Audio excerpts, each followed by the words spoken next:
देखिए बच्चों, आज का हमारा टॉपिक है क्लास 5, सब्जेक्ट है मैथ्स और पार्ट है हमारा 7। दशमलव संख्या क्या है? दशमलव जोड़ घटाना। तो इसमें सबसे पहले समझते हैं। देखिए दशमलव क्या होता है। तो मैंने देखिए चित्र के माध्यम से बताया है। जैसे ये देखिए एक चित्र ले लिया, इसमें 10 खाने हैं छोटे छोटे। कितने हैं? 10। और एक खाना इसमें हमने रंग दिया है। तो ये कितना हिस्सा हुआ? 1/10वां। कितना हुआ? 10वां हिस्सा ये हुआ। तो इसको भिन्न के रूप में किस तरीके से लिखेंगे? 1/10, यानी 10 खानों में से हमारा एक खाना रंगा हुआ है। तो ये हिस्सा हुआ भिन्न के रूप में। अच्छा, इसी को दशमलव के रूप में किस तरीके से लिखेंगे? 0.1। किस प्रकार से लिखा जाएगा? 0.1। यानी कि जो दशमलव के बाद का जो वो होता है उसको क्या बोलते हैं? 10वां। अगर एक अंक और होता वो क्या होता? 100वां हिस्सा। तो मैंने यहाँ समझना ये है कि दशमलव होता क्या है। तो दशमलव है, देखिए, इकाई अंक और 10वां हिस्सा के बीच में जो भी बिंदु लगता है उस बिंदु को क्या बोलते हैं? हम दशमलव बोलते हैं। समझ गए?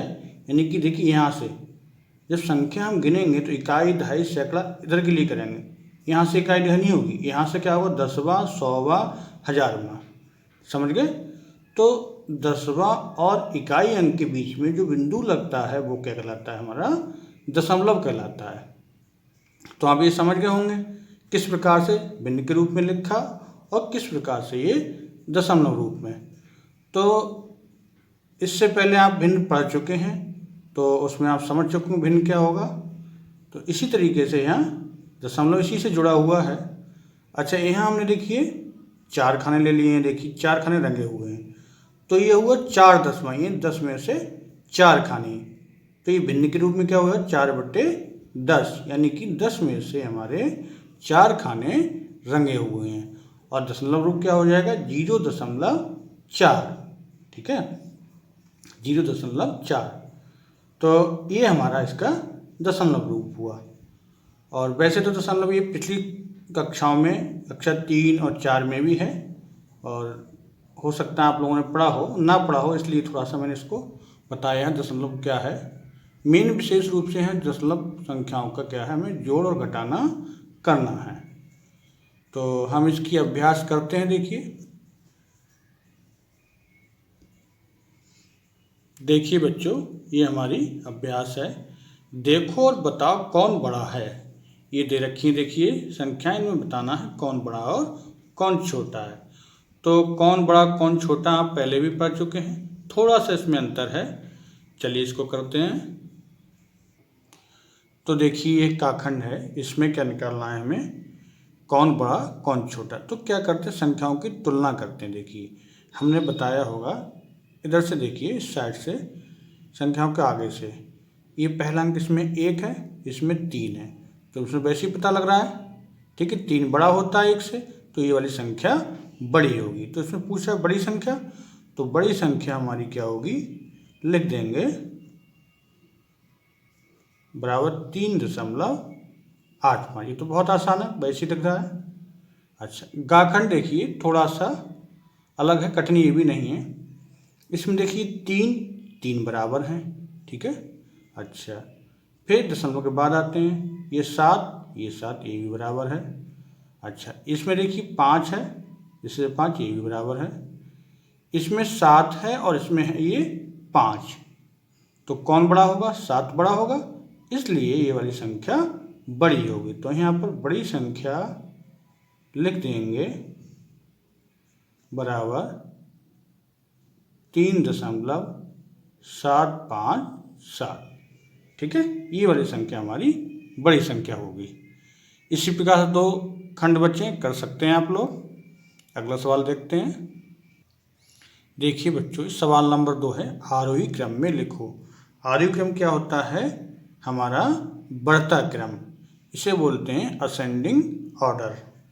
तो बढ़ता क्रम जब लिखेंगे तो सबसे पहले सबसे छोटी संख्या देखेंगे। देखिए सबसे छोटी संख्या के लिए क्या करें? सबसे पहला जो अंक है उसको देखें, 2 2 2 समय 2 2 है, ठीक बराबर है। अगला अंक देखिए, इसमें 8 है, इसमें 8 है, ये बराबर, इसमें 4 है, इसमें 5 है।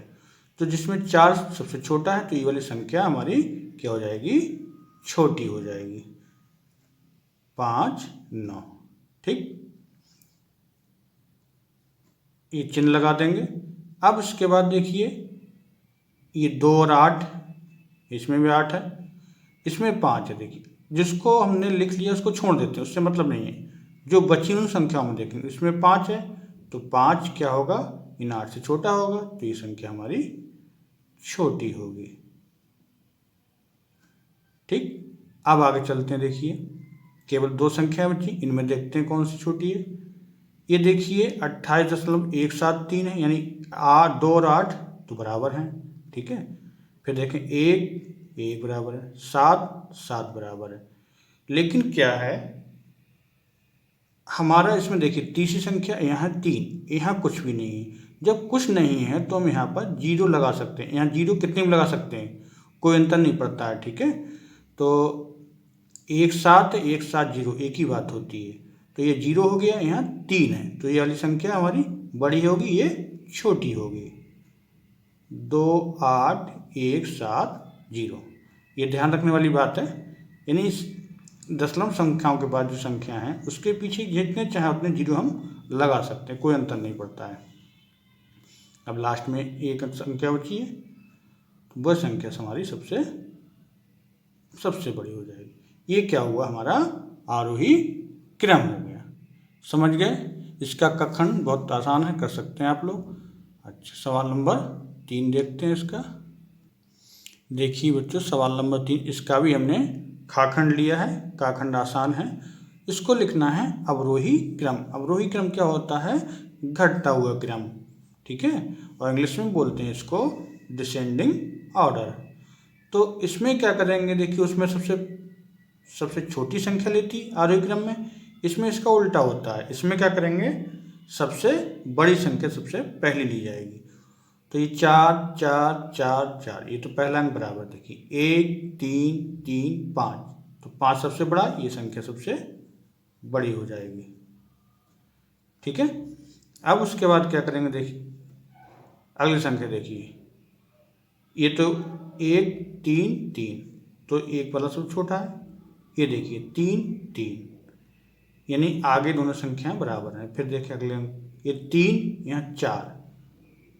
लेकिन एक चीज़ इससे कन्फ्यूज मत होना, ये 351 है और ये यहाँ समझ रहे हैं 43।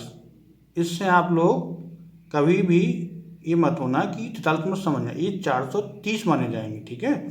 430 या 43 एक ही बात है। तो संख्या ये वाली बड़ी होगी, ठीक है। इसको बहुत ध्यान रखना है, 43, ठीक। चाहे जो लगाएं या ना लगाएं एक ही बात होती है। अब देखिए इसमें दिख ही रहा है, ये संख्या बड़ी है, 3 5 है। सबसे छोटी संख्या एक लास्ट बची है, वो लिख दी हमने। ये हमारा हो गया अवरोही क्रम, ठीक। समझ गए इतना। सवाल नंबर 4 देखते हैं। देखिए बच्चों, सवाल नंबर 4 है जोड़ो। तो ये काखंड लिया है हम लोगों ने, बस इसमें कुछ नहीं है, जैसे सिंपल जोड़ होता है उसी तरीके से ये जोड़ करते हैं। बस ध्यान क्या रखना है, हमें दशमलव, हमारा दशमलव की सीध में रहे। देखिए एक सीध में है, दशमलव के बाद 3 अंक, यहाँ दशमलव के बाद 3 अंक, और कम होता तो पीछे 0 लगा दिया जाता, ठीक। बस ये ध्यान रखना होता है। अब जोड़ दीजिए, 8 और 9 17 का 7, हासिल बचा 1, 5 और 6 11 और 1 12 का 2, हासिल फिर 1 बचा, 4 4 8 और 1 9 का 9। दशमलव क्या है, दशमलव बाद 3 अंक, तो यहाँ दशमलव सीध में दशमलव आ जाएगा। यहाँ से कोई भी हासिल नहीं बचा है तो ऐसे ही रहने देंगे, 8 और 3 11। ये इसका जोड़ हो गया, बहुत आसान होता है। अच्छा, ये एक और है, इसको कर लेते हैं। 8 और 7 15 का 5, हासिल बचा 1, 0 में 1 जोड़ दिया तो 1 ही रहेगा, 1 में 3 जोड़ा 4, 0 और 0 जुड़ के 0 रहेगा, दशमलव के सीध में हमारा ये दशमलव आ जाएगा। 7 और 3 कितना होता है, 10 का 0, हासिल 1 बचा है, यहाँ लिख देंगे 1 और 1 2 और 1 3, है ना आसान। इसी तरीके से कोई भी जोड़ दशमलव का हो आप लोग बहुत आसानी से कर सकते हैं इसको। अच्छा, अगला सवाल देखते हैं। ये देखिए हमारा घटाव है, ये बहुत आसान होता है। ये तो देखिए यहाँ दाएं भी नहीं लेना है, सिंपल 9 में से 9 घटाया 0 बच जाएगा, 3 में से 3 गया 0, 6 में से 5 कितना आया 1 बचा, और दशमलव के सीध में हमारा ये दशमलव आ गया, 6 में से 4 गया 2। और अगर दाएं भी लेना भी होता है, अगर मान लीजिए यहाँ भी कम पड़ते हैं, तब वही तरीका है जो सिंपल घटाए में होता है। सिंपल यहाँ से दाएं आ जाती है, कोई प्रॉब्लम नहीं है कि आप ये मत समझना दशमलव लगा है तो यहाँ दाई नहीं ले सकते, ले सकते हैं, ठीक है। अच्छा, इसको भी देखते हैं। 6 में से 5 गया 1 बचा, 4 में से 3 घटाया 3 बचे, 4 में से 1 घटाया 3 बचा, दशमलव के सीध में दशमलव आ गया। देखिए 4 में से 2 कम किया 2, 1 में से 1 गया 0। ये भी समझ गए हम, बहुत आसान है। चलिए अगला सवाल करते हैं। देखिए बच्चों, सवाल नंबर हमारा ये 6 है। तो इसमें क्या करेंगे, देखिए प्राथमिक विद्यालय व पूर्व माध्यमिक विद्यालय में बच्चों को दूध पिलाया गया यदि प्राथमिक विद्यालय में 6.60 लीटर तथा पूर्व माध्यमिक विद्यालय में 8.80 लीटर दूध पिलाया गया तो कुल कितने लीटर दूध पिलाया गया। तो इसमें क्या करना है, हमें दोनों को जोड़ देना है, निकल आएगा।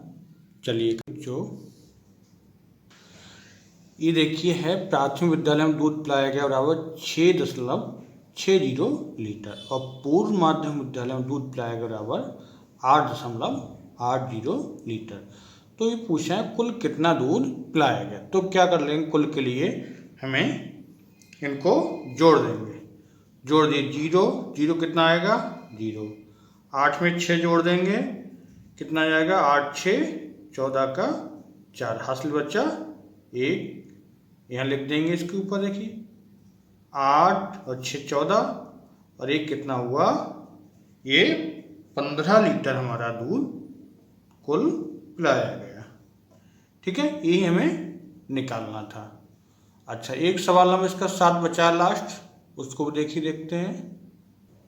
देखिए बच्चों सवाल नंबर 7, इसमें कह रहा है रमेश के घर से रामपुर बाजार 12.5 किलोमीटर दूर है, उसी रास्ते में दीपक का घर भी है जो रमेश के घर से 7.25 किलोमीटर पर है।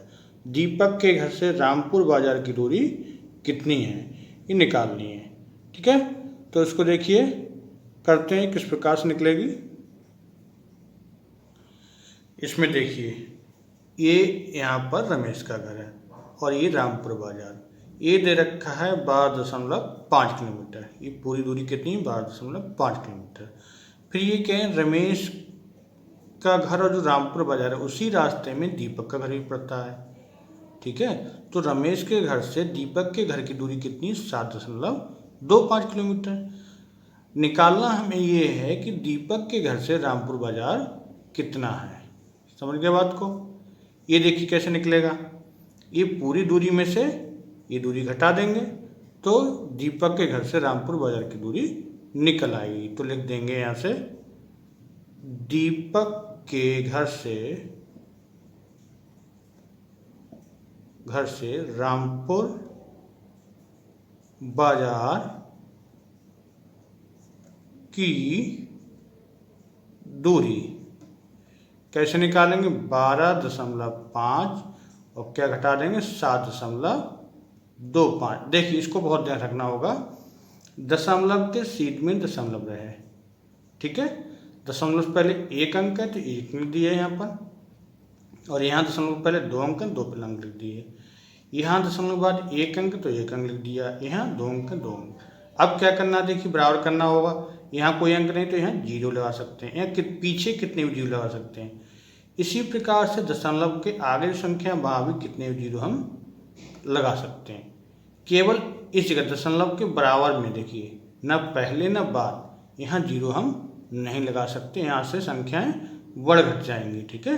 तो ये ध्यान रखना होगा हमें, दशमलव के बराबर में हमें कोई भी ना जीरो लगाना है ना हटाना है। केवल क्या कर सकते हैं, दशमलव के बाद की जो संख्या है उसके पीछे लगा सकते हैं और दशमलव से पहले जो संख्या है उसके आगे जीरो हम बढ़ा सकते हैं।